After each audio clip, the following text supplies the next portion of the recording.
Pabrik sekaligus gudang plastik milik PT Koza Presisi Indonesia di Jalan Gatot Subroto, Jati Uwung, Kota Tangerang hangus terbakar.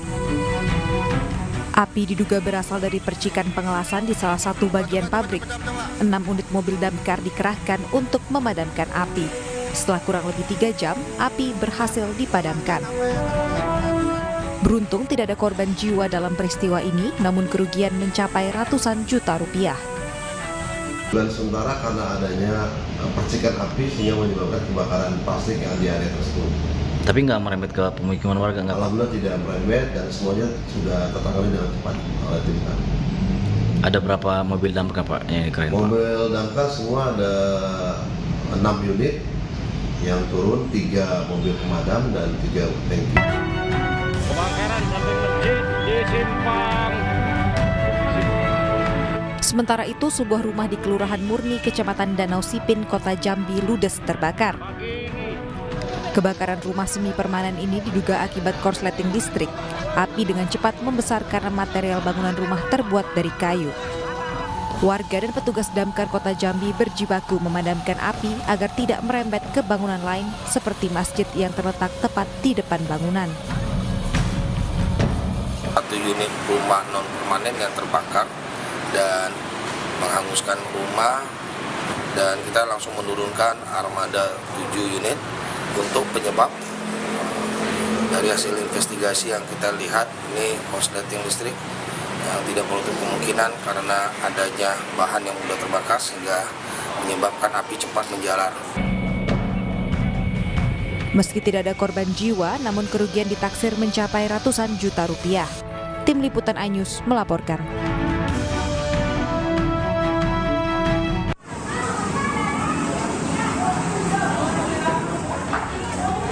Inilah rekaman amatir warga saat api berkobar hebat dari sebuah gedung penyimpanan makanan ringan di Asahan, Sumatera Utara.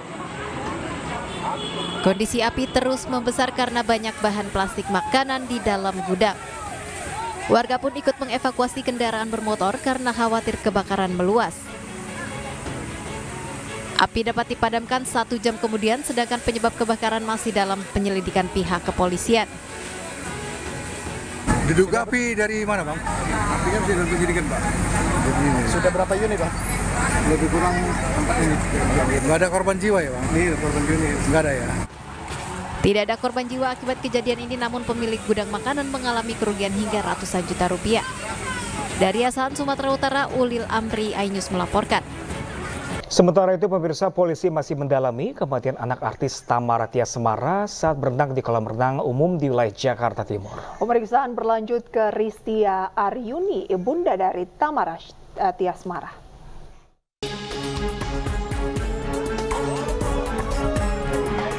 Polda Metro Jaya kembali periksa artis Tamara Tiasmara terkait kematian anaknya Raden Adante Khalif yang diduga ditenggelamkan hingga tewas oleh Yuda Arfandi.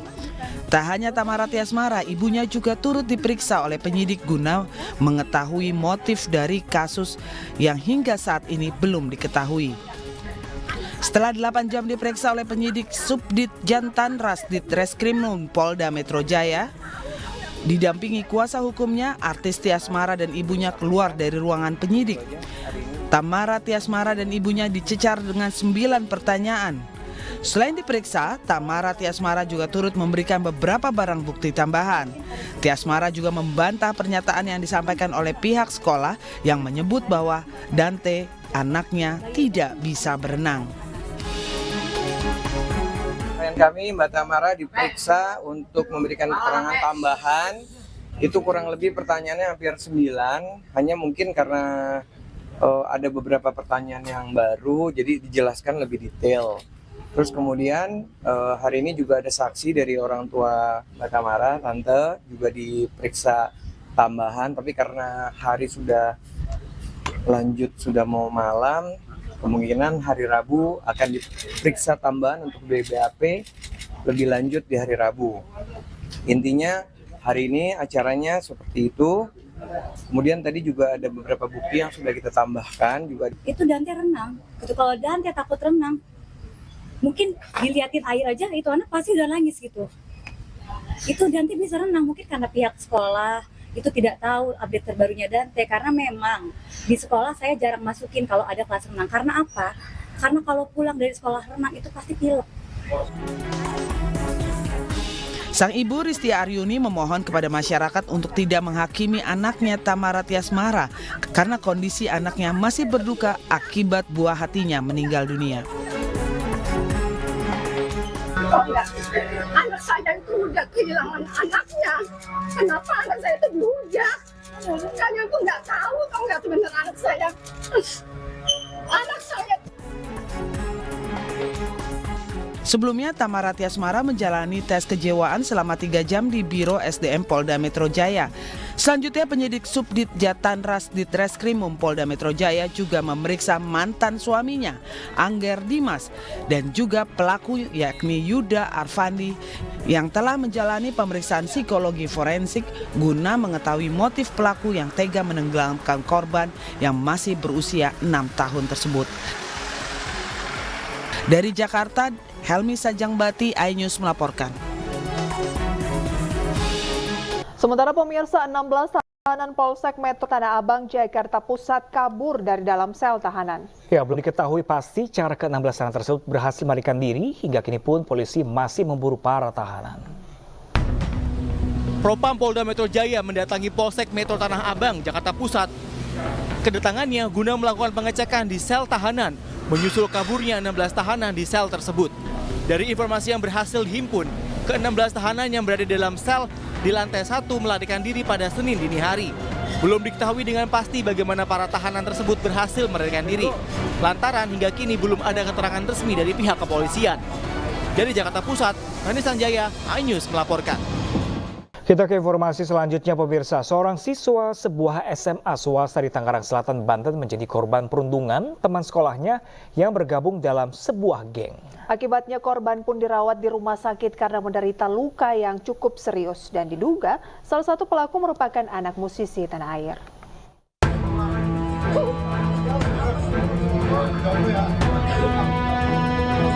Inilah video amatir yang menunjukkan saat seorang siswa SMA Binus School Serpong mengalami perundungan oleh teman-temannya. Dalam video berdurasi kurang dari 1 menit terlihat korban sempat didorong, dicekek, dan dilecehkan. Tak hanya itu, sejumlah rekan pelaku juga ikut menonton aksi perundungan ini. Kasus perundungan ini mencuat pertama kali di media sosial X setelah salah seorang siswa SMA dirawat di rumah sakit usai jadi korban perundungan. Selain menderita luka memar, korban juga mengalami luka bakar. Korban dirundung oleh teman-teman sekolahnya yang tergabung dalam sebuah geng. Diduga salah seorang pelaku merupakan anak dari musisi tanah air. Seorang penjaga warung membantah bila aksi perundungan terjadi di warungnya walaupun warungnya sering digunakan sebagai tempat nongkrong anak binus. Bercanda aja lah ibaratnya, kayak biasa kita nongkrong lah gitu. Tongkrongan dia bercanda gimana? Ya maksudnya nggak pernah kelihatan kayak orang berantem gitu, Bu? Enggak. Polres Tangerang Selatan yang menangani kasus ini membenarkan adanya aksi perundungan yang dilakukan antar siswa SMA Binus. Diduga telah terjadi kekerasan terhadap anak atau yang kerap kita sebut perundungan atau bullying yang dialami oleh seorang anak yang masih statusnya pelajar di salah satu sekolah menengah atas swasta di wilayah Kota Tangerang Selatan. Untuk kasus tersebut benar, untuk orang tua dari korban sudah melaporkan secara resmi ke Polres Tangerang Selatan. Sejumlah saksi terkait peristiwa perundungan telah diperiksa polisi. Dari Tangerang Selatan, Banten, Nunung Purnomo, iNews melaporkan.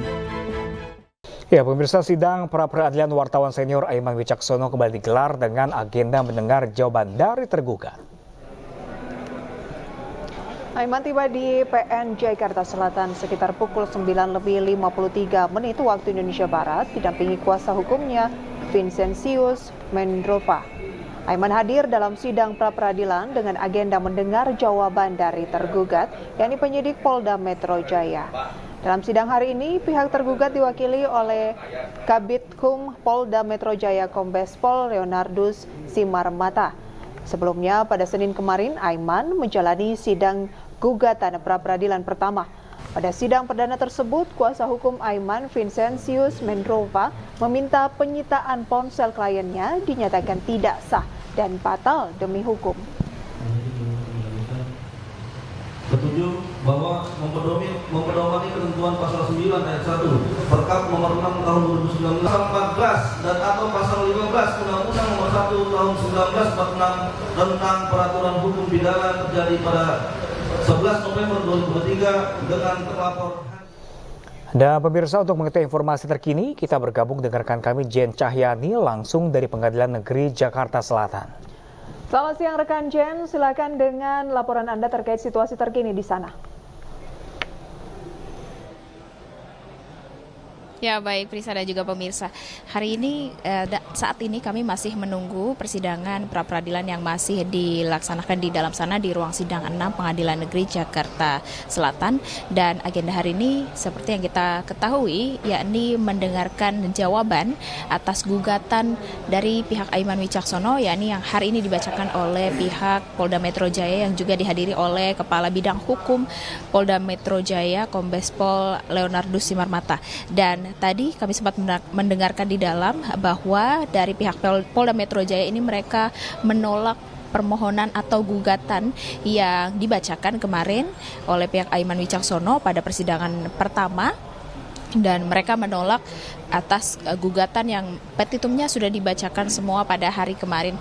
Namun setelah ini masih ada persidangan pra-peradilan yang akan datang dan akan dilanjutkan pada besok untuk mendengarkan replik dan juga duplik. Jadi jika hari kemarin kita mendengarkan dari pihak Aiman, hari ini kita mendengarkan dari Polda Metro Jaya, dan besok akan mendengarkan dari kedua belah pihak. Sementara itu kami kembalikan ke Anda di studio. Baik, kita akan ikutin terus update terkait dengan kasus ini. Terima kasih rekan Jen, selamat bertugas kembali. Pemirsa, rumah seorang ketua KPPS di Pamekasan, Jawa Timur rusak parah usai dilempari bahan peledak oleh orang tak dikenal pada Senin dini hari, dan beruntung tidak ada korban luka maupun jiwa dalam peristiwa ini. Rumah milik Husairi, Ketua KPPS TPS 06 Dusun Timur, Desa Nyala Budaya, Pamekasan, Jawa Timur, rusak parah setelah dilempar bahan peledak oleh orang tak dikenal. Akibat ledakan, dinding rumah rusak, pintu dan kaca jendela hancur.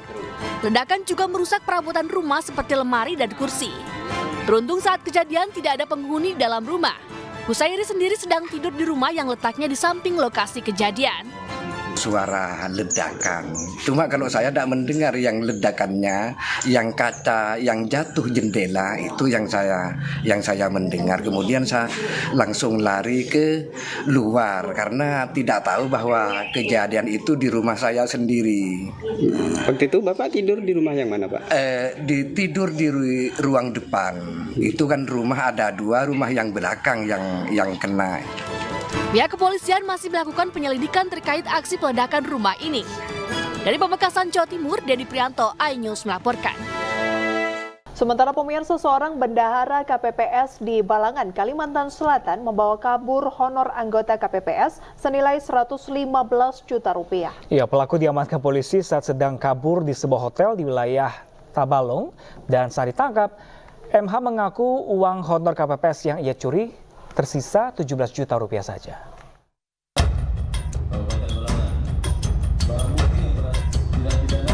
MH, petugas kelompok penyelenggara pemungutan suara atau KPPS, tega membawa kabur honor anggota KPPS lainnya senilai 115 juta rupiah.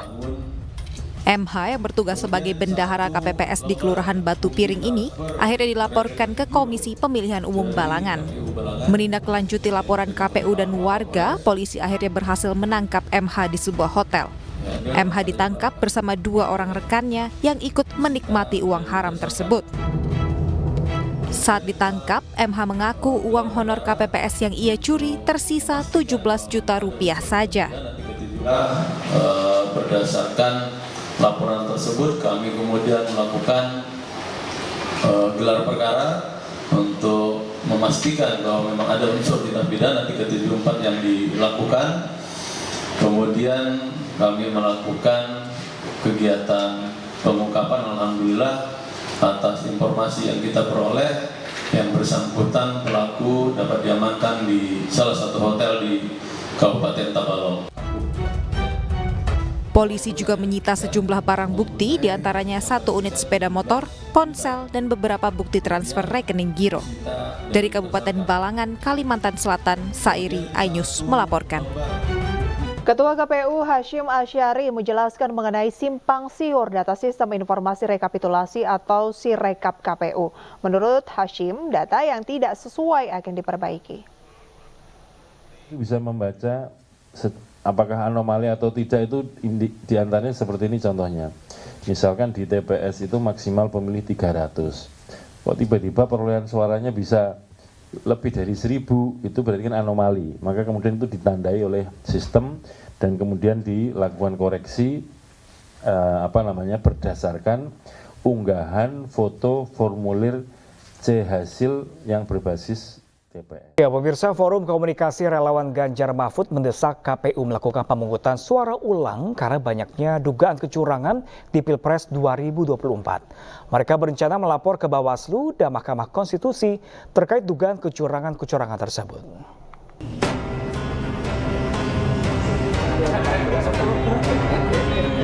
Beragam dugaan kecurangan pemilu masif disuarakan.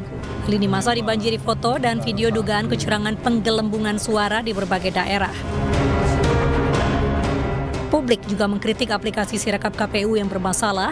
KPU sendiri mengakui Sirekap bermasalah. Berbagai kritikan pun muncul terkait jumlah hitungan suara Sirekap KPU. Kesalahan di Sirekap diduga menambah dan menguntungkan suara salah satu paslon. Terkait hal ini, Forum Komunikasi Relawan Ganjar Mahfud menolak hasil pemilihan presiden 2024 dan mendesak KPU agar melakukan pemungutan suara ulang. Meminta KPU untuk melaksanakan pemilihan ulang secara jurdil, khususnya pemilihan presiden dan wakil presiden tahun 2024-2029 dengan mengganti komisioner KPU dan Bawaslu yang ada pada saat ini. 3. Memprotes keras kemenangan paslon 02 yang dilakukan secara selebrasi berdasarkan quick count. Sedangkan KPU belum menetapkan pemenang Pilpres berdasarkan perolehan suara terbanyak. Kini TPN Ganjar Mahfud dan Timnas Anies Muhaimin tengah berkomunikasi intensif membahas dugaan kecurangan yang terstruktur, sistematis dan masif dalam pemilu 2024. Dengan mengantongi bukti-bukti, mereka juga berencana melaporkan dugaan kecurangan ini ke Bawaslu dan Mahkamah Konstitusi. Ya, pemirsa, tim pemenangan nasional Ganjar Mahfud membentuk tim hukum khusus untuk mempersiapkan gugatan perkara dugaan kecurangan pemilu 2024. Pembentukan tim hukum dijelaskan TPN sebagai bentuk perlawanan atas berbagai aduan kecurangan secara terstruktur, sistematis, dan masif. Dalam rapat tim pemenangan nasional turut hadir Mahfud MD. Selain itu, Wakil Ketua TPN Ganjar Mahfud menerangkan pembentukan tim khusus merupakan upaya mengusut dugaan kecurangan yang dinilai brutal. Berbagai bukti dugaan kecurangan pemilu termasuk segala bentuk intimidasi dikumpulkan untuk selanjutnya digugat ke Mahkamah Konstitusi. TPN Ganjar Mahfud menjelaskan kecurangan pemilu adalah kejahatan di luar akal sehat dan tidak bisa ditoleransi. Dan rencananya tim khusus akan diketuai oleh Todung Mulya Lubis yang saat ini menjabat sebagai Deputi Hukum TPN Ganjar Mahfud. Desain kecurangan pemilu yang dikatakan oleh para tokoh-tokoh demokrasi sebagai pemilu yang paling buruk di dalam sejarah demokrasi di Indonesia, maka diperlukan tokoh-tokoh yang memperjuangkan untuk menyelamatkan demokrasi itu sendiri. Sehingga dengan arahan para ketua umum partai dan juga dipimpin langsung oleh Pak Ganjar dan Prof Mahfud, maka tim khusus ini leading sektornya itu adalah tim hukum yang di bawah koordinasi Pak Todung Mulya Lubis dan Pak Henry Yoso. Ya, pemirsa, hari ini sidang pra-peradilan wartawan senior Aiman Wicaksono terkait penyitaan handphonenya oleh Polda Metro Jaya digelar. Dan langsung saja kita ikuti keterangan pers dari Aiman berikut ini. Hukum saudara Aiman Wicaksono sebagai wartawan, dia tidak bisa memberikan itu dan dia memiliki hak tolak itu. Nah, ini tentu kami akan menjawab secara komprehensif soal itu nanti. Itu pertama. Kedua, tadi disampaikan ya bahwa dalam melakukan penyitaan ya terhadap 3 barang bukti. Ya, kalau untuk handphone itu mereka melandaskan pada surat penetapan nomor 3 itu, ya. Tapi untuk 3 barang bukti mereka menganggap bahwa menemukan fakta ada di dalam handphone itu ada SIM card, ada Instagram, ada email.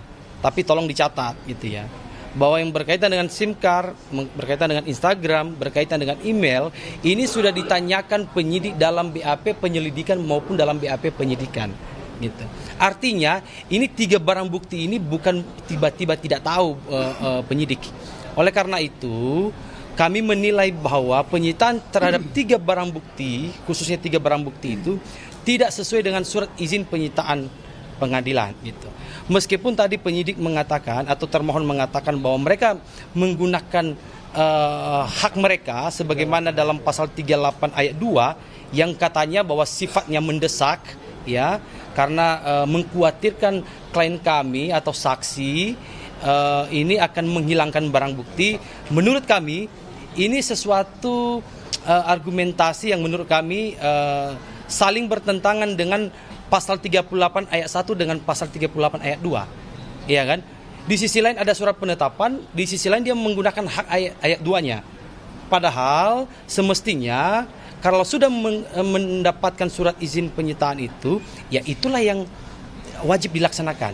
Nah, itu yang kedua. Yang ketiga, tadi di dalam permohonannya, dalam jawabannya dia menyampaikan bahwa pertanggal 30 Januari 2024, artinya sekitar 4 hari setelah dilakukan penetapan, telah diterbitkan surat penetapan baru oleh Pengadilan Negeri Jakarta Selatan.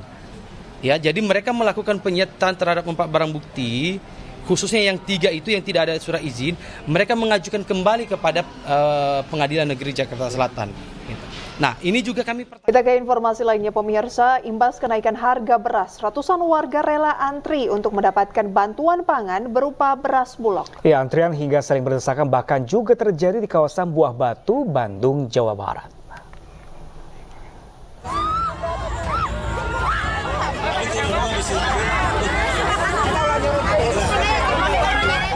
Ratusan warga Kecamatan Buah Batu berdesakan mendapatkan beras Bulog dengan harga Rp10.600 per kilogram saat operasi pasar murah di Jalan Ciwasra, Kota Bandung. Harga beras yang menyentuh Rp15.000 untuk beras medium dan Rp20.000 per kilogram untuk kualitas premium membuat warga rela antri 3 jam untuk mendapatkan beras dengan harga murah. Alhasil, Bulog menyalurkan 10 ton beras di setiap kecamatan di Kota Bandung untuk menekan harga beras di pasaran.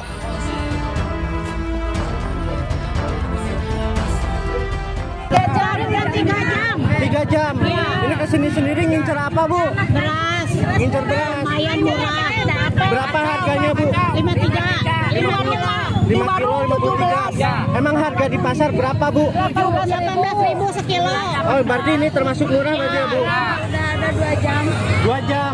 Ini sendiri kesini beli apa berarti, Bu? Beli beras ya. Beli beras. Ini harganya berapa tadi, Bu? 53. Biasanya beli sendiri berapa, Bu, di pasar, Bu? Biasanya sih ya. Nih, saya minta yang sebelah kiri membentuk 3 baris. 3 baris.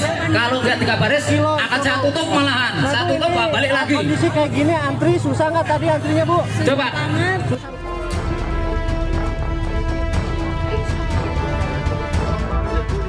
Antrian panjang warga untuk beras Bulog murah juga terjadi di Kota Salatiga, Jawa Tengah.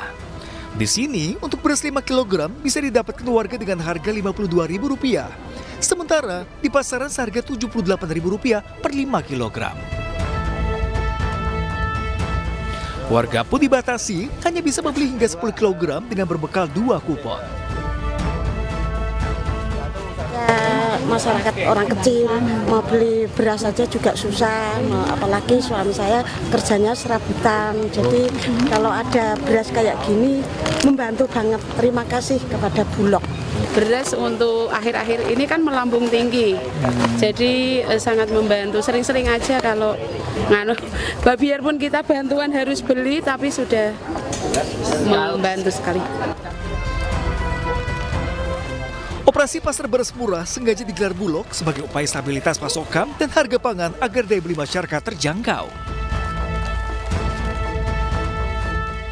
Tim Liputan iNews melaporkan. Ya pemirsa, dampak harga beras mahal, warga mulai berburu beras jagung di Pasar Besar Jember, Jawa Timur. Selain memasak langsung, warga juga mencampur beras jagung dengan beras biasa agar lebih hemat.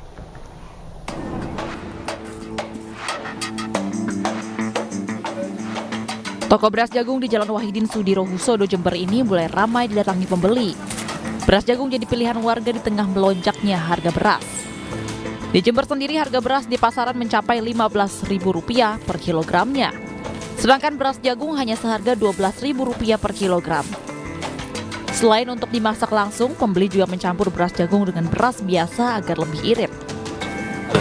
Mahal semua, naik melambung tinggi. Bapak nampaknya juga membeli beras jagung? Iya. Kenapa Pak? Untuk campuran nasi. Tapi kalau kualitasnya itu orang yang beli biasanya yang mahal, beli yang kualitas yang biasa gitu. Jadi menurun, pembelinya itu menurun dari yang mahal ke yang biasa. Baik pedagang maupun pembeli pun berharap harga beras kembali turun agar bisa terjangkau bagi masyarakat. Dari Jember, Jawa Timur, Bambang Sugiarto, iNews melaporkan. Ya pemirsa, mendukung geliat konser yang berkualitas di tanah air, konser Jonas Brothers akan digelar perdana di Indonesia pada akhir Februari 2024. Menparekraf optimis konser akan berjalan lancar dan Indonesia harum di kancah internasional.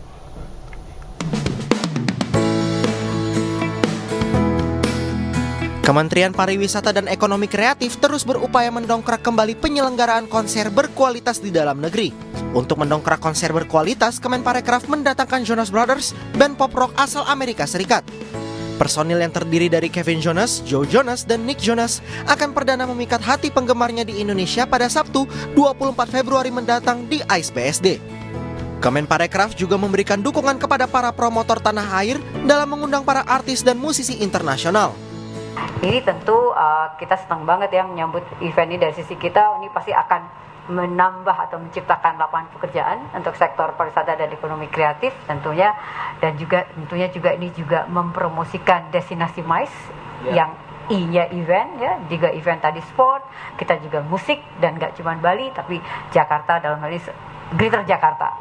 Dalam konser di ICE BSD nanti, penyanyi lokal asal Indonesia Putri Aryani akan tampil sebagai pembuka di gelaran konser Jonas Brothers. Dari Jakarta, Fakih Satrio, iNews melaporkan. Sementara itu pemirsa, menjalani rutinitas yang sibuk, kesehatan kulit tentunya tidak boleh terlupakan. Ya pemirsa, seperti apakah perawatan yang bisa dilakukan di rumah untuk menjaga kesehatan kulit Anda? Dan berikut liputannya.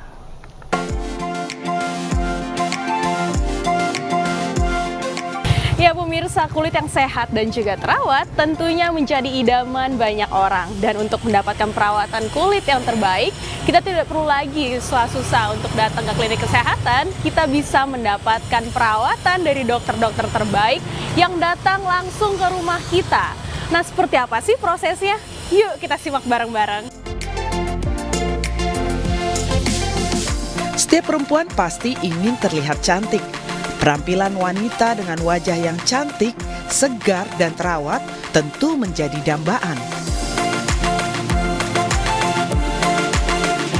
Kulit sehat tidak datang dengan sendirinya, melainkan harus dengan mengkonsumsi makanan sehat, berolahraga dan istirahat yang cukup, serta melakukan perawatan kulit tetap harus dilakukan.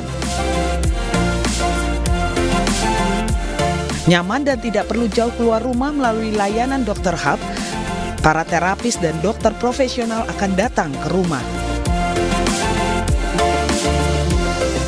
Dan banyak juga seperti influencer, artis-artis gitu ya, yang beberapa orang yang memang nggak mau terlalu terlihat terbuka seperti itu. Artinya mereka tidak kita endorse gitu ya, tapi mereka pengen perawatan dengan nyaman sama kita, dengan di rumahnya, mereka panggil kita ke rumah seperti itu. Banyak juga yang seperti itu kan. Tidak perlu merogoh kocek dalam, layanan kecantikan di rumah ini dapat dinikmati mulai dari Rp350.000 saja.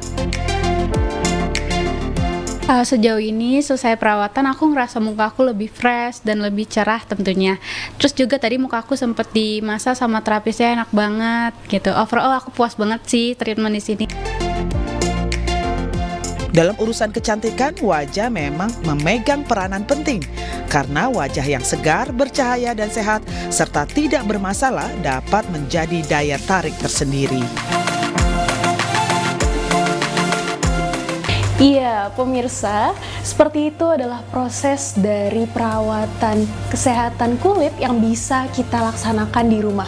Ternyata prosesnya tidak sulit dan bahkan kita bisa mendapatkan edukasi terkait dengan kesehatan kulit langsung dengan tenaga profesional. Bagaimana pemirsa, tertarik untuk mencoba bukan? Dari Jakarta, Elsya Kesi, Rizky Solehudin, iNews melaporkan.